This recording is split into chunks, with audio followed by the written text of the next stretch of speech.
Hola, bienvenido a YouScience y este video es un complemento de ejercicios sobre temas que hemos abordado anteriormente, como calcular la presión en objetos sólidos y en sistemas líquidos. Trabajaremos un poco diferente a lo habitual, no tendré la pizarra en esta ocasión detrás de mí, pero sí les estaré guiando paso a paso a través de una pizarra electrónica. En estos ejercicios, ¿qué podemos esperar? Se nos harán algunas cuestiones sobre cómo calcular la presión absoluta, la presión manométrica, la presión hidrostática, dependiendo si estamos trabajando con un fluido o con un objeto sólido, así como la masa y áreas de contacto. Antes de comenzar, te recordamos que esto es YouScience y no olvides seguirnos en nuestras redes sociales. Empecemos. Nuestro primer ejercicio nos dice: una repisa de aluminio tiene un largo de 60 centímetros y un ancho de 25 centímetros. Si las indicaciones dicen que no debe excederse una presión manométrica mayor a 3150 pascales, ¿cuántos libros podremos colocar sobre la repisa si cada libro tiene una masa promedio de 1.5 kilogramos? Bien, para ello, en la instrucción del ejercicio no se nos dice el grosor de la repisa, por lo tanto lo vamos a despreciar, ya que la información suficiente o necesaria es la presión que puede soportar como máxima dicha repisa. Esta presión no debe de ser mayor a 3150 pascales. ¿Qué significa que estemos trabajando con una presión manométrica? Que no vamos a tomar en consideración la presión atmosférica, sino solo la presión de trabajo. Y para ello vamos a recordar que la fórmula nos decía que presión es igual a fuerza entre área. Pero como estamos trabajando con objetos sólidos, entonces podemos cambiar la fuerza por el peso. Por lo tanto, nos quedaría la siguiente expresión: peso entre área. Y como conocemos las dimensiones de la repisa, entonces podemos conocer el área de contacto donde se aplica el peso que genera esta presión. Por lo tanto, el área de la repisa nos va a quedar como 60 centímetros por 25 centímetros, pero vamos a trabajar mejor en metros. Entonces esos 60 centímetros equivalen a 0.6 metros multiplicado por 0.25 metros. Eso nos daría un valor de 0.15 metros cuadrados. Y entonces, cuando nosotros despejemos de esta ecuación el peso, pues el área pasa del otro lado, por decirlo así, multiplicando a la presión. Entonces vamos a tener que es presión por área. Si sustituimos estos valores, el valor de la presión son 3150 pascales, pero no nos conviene escribir la unidad pascales tal cual como está, sino una de su equivalencia, que es newtons entre metro cuadrado. Recordemos que newton entre metro cuadrado es lo mismo que decir pascales. Y ya nada más lo multiplicamos por el área de contacto, como obtuvimos en esta ecuación despejada, dándonos 0.15 metros cuadrados. Cancelamos metros cuadrados con metros cuadrados y nos queda la unidad de newton. Por lo tanto, 3150 por 0.15 nos va a dar un valor de 472.5 newtons. Esto significa que la fuerza máxima, o el peso, por decirlo así, que puede soportar esta repisa es de 472.5 newtons. Sin embargo, nos están dando la masa promedio de los libros, que tiene un valor de 1.5 kilogramos. Entonces, recordemos que el peso es igual a masa por gravedad. Y de aquí vamos a despejar la masa. La masa nos quedaría como el peso entre la gravedad. Si sustituimos, la masa va a ser igual al valor del peso, que en este caso es el que tenemos aquí, 472.5 newtons, entre el valor de la gravedad, que aquí en YouScience vamos a utilizar 9.81 metros sobre segundos cuadrados. Y eso nos va a dar un valor de 48.1651 kilogramos. Entonces la masa que puede soportar como máximo esta repisa es de 48.1651 kilogramos. Entonces, para conocer la cantidad máxima de libros, pues nosotros vamos a hacer lo siguiente. Esto va a ser igual a la cantidad de masa máxima que puede recibir la repisa, que en este caso es este valor que nosotros tenemos aquí, de 48.1651 kilogramos, entre la masa de cada libro, que sería 1.5 kilogramos. Como vemos, las unidades de kilogramos se eliminan y eso nos deja un valor adimensional que corresponde a la cantidad máxima de libros.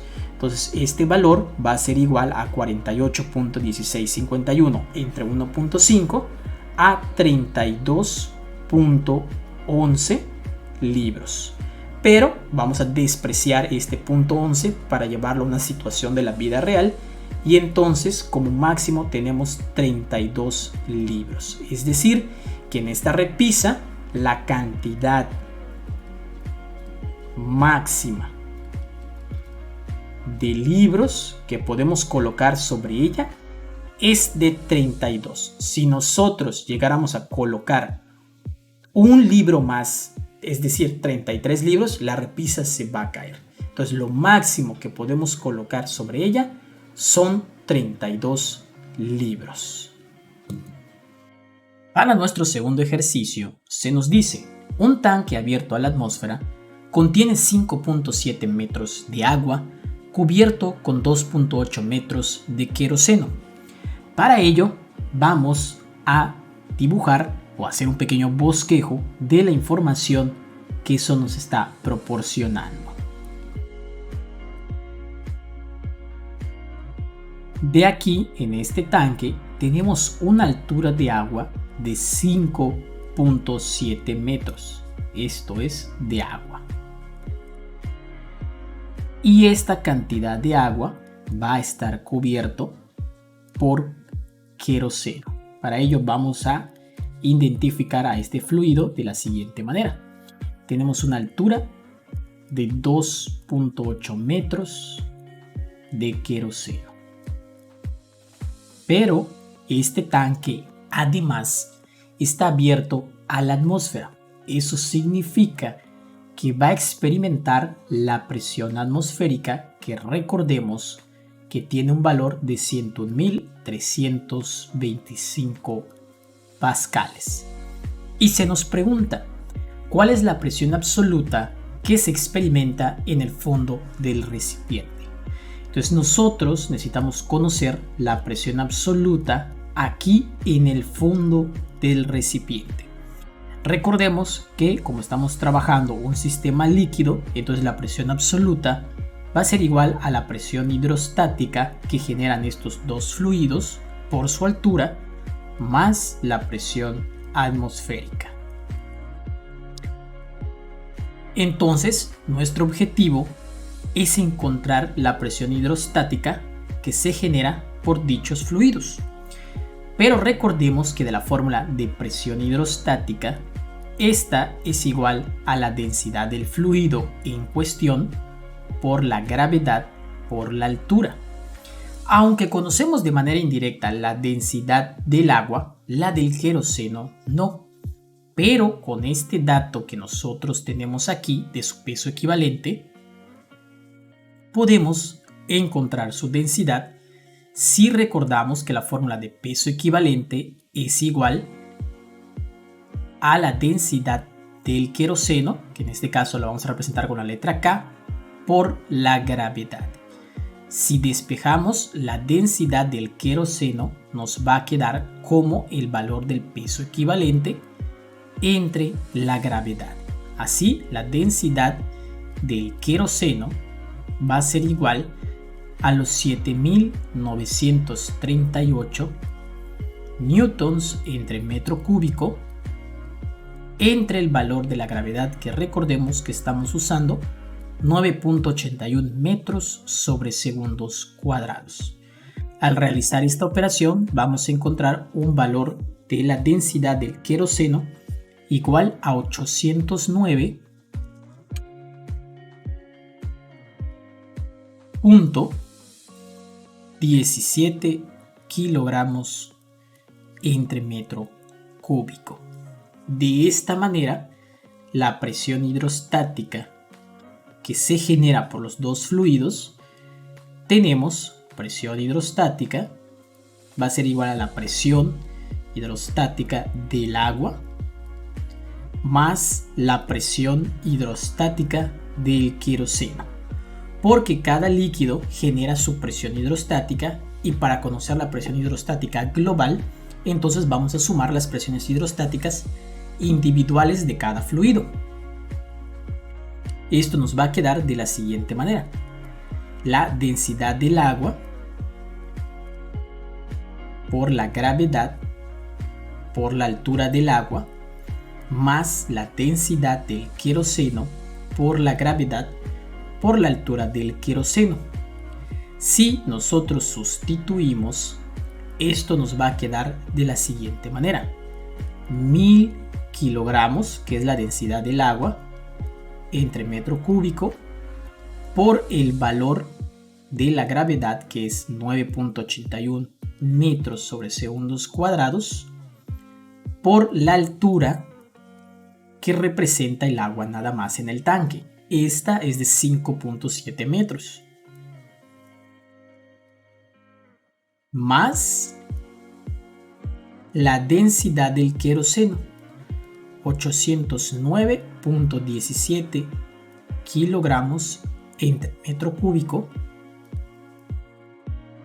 multiplicado por la gravedad de 9.81 metros sobre segundos cuadrados, por la altura del queroseno, que según en este problema es de 2.8 metros. Si nosotros realizamos toda esta operación matemática, vamos a obtener un valor de 78.143.28 pascales. Por lo tanto, entonces, la presión absoluta va a quedar como la presión hidrostática de los dos fluidos, que acabamos de encontrar con un valor de 78.143.28 pascales, más la presión atmosférica de 100.325 pascales. Esto nos va a dar un valor de la presión absoluta de 179.468.28 pascales. Esta sería nuestra respuesta final. Y nada más como un dato adicional, pues observamos que la densidad del queroseno es menor que la densidad del agua, dejando a un lado sus propiedades químicas. Al ser líquidos inmiscibles, como este tiene una densidad menor a la del agua, es por eso que el queroseno queda arriba del agua, por tener una menor densidad. Para finalizar con este video, nuestro tercer ejercicio nos dice lo siguiente: una bicicleta en promedio tiene una masa de 11 kilogramos. Un ciclista con una masa de 75 kilogramos, antes de empezar una carrera, infló sus llantas hasta una presión de 50 psi. Y nos dan el factor de conversión de psi a atmósferas. Antes de continuar con la instrucción del ejercicio, vamos a proceder a realizar un bosquejo de la información que acabamos de obtener.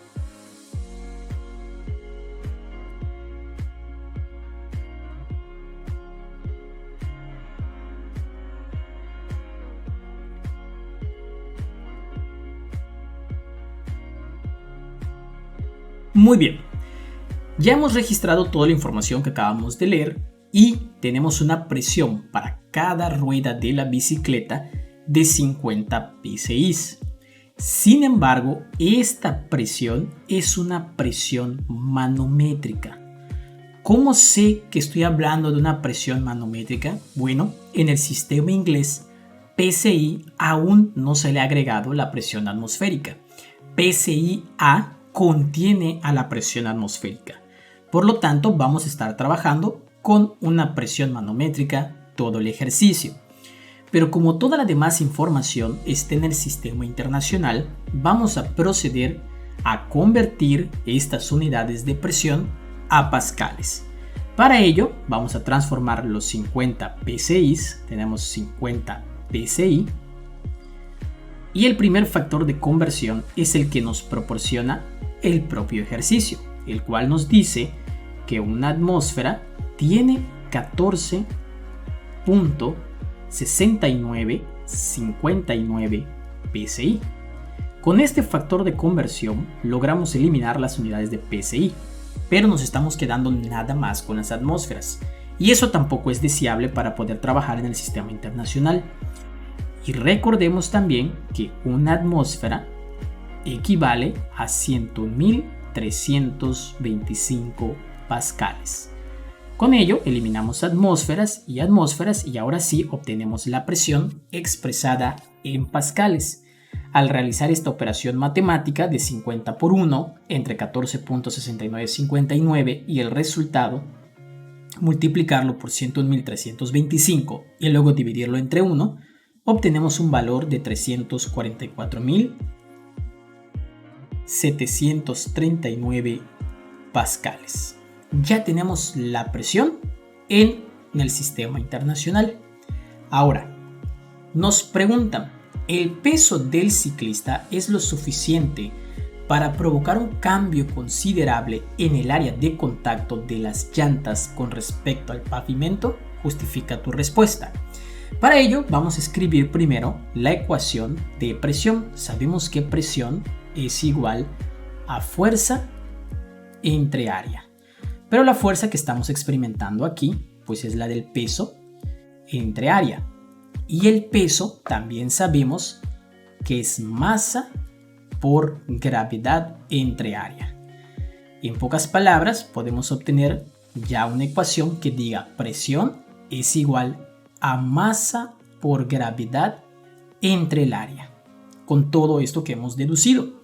De aquí, ¿qué es lo que me interesa? Bueno, lo que me interesa aquí es el área. Por lo tanto, cuando yo despeje el área, esta área pasa multiplicando, por decirlo así, a la presión, y la presión pasa dividiendo. Por lo tanto, el área es masa por gravedad entre la presión. Esta es la ecuación que vamos a utilizar para resolver este ejercicio. Pero además de ello vamos a plantear dos casos. El caso 1 es nada más considerando la masa de la bicicleta. Solo la masa de la bicicleta. ¿Bien? Pero esta masa de la bicicleta, los 11 kilogramos, se va a dividir en las dos ruedas de la bicicleta que se sostienen con el pavimento. Entonces cada rueda o cada llanta va a recibir nada más la mitad de los 11 kilogramos. Entonces el área de cada llanta va a ser igual a la mitad de 11, es igual a 5.5 kilogramos por la gravedad. 9.81 metros sobre segundos cuadrados. La presión que experimentaba la llanta era de 344.739 pascales. Al realizar esta operación matemática vamos a obtener un valor de 1.565 por 10 a la menos 4 metros cuadrados. Este valor es un poco impráctico para que podamos compararlo, sobre todo si no estamos familiarizados con la notación científica. Es entonces que mejor lo vamos a expresar en unidades de centímetros cuadrados. ¿Cómo lo voy a transformar en centímetros cuadrados? Recordemos el factor de conversión, nada más tomamos este valor y lo multiplicamos por 10.000, lo cual nos va a dar un valor de 1.565 centímetros cuadrados. ¿Qué significa esto? Bien, imaginemos que este es el pavimento que tenemos acá y la llanta solo va a tocar este pedacito con el pavimento y va a generar un área de 1.565 centímetros cuadrados. Bien, este es el área de solo el contacto de una llanta con la propia bicicleta, los 11 kilogramos de la bicicleta. En nuestro caso 2, ahora sí vamos a suponer que dicha persona o ciclista ya se subió a la bicicleta. Entonces vamos a tomar en consideración, tomamos la masa del ciclista más la masa de la bicicleta.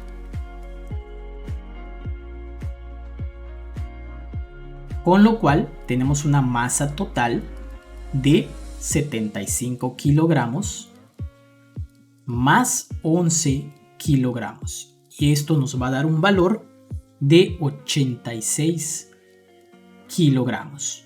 Pero recordemos que estos 86 kilogramos nuevamente se van a distribuir de manera uniforme para cada una de las llantas. Es decir, que esta llanta no va a recibir los 86 kilogramos, sino solamente la mitad.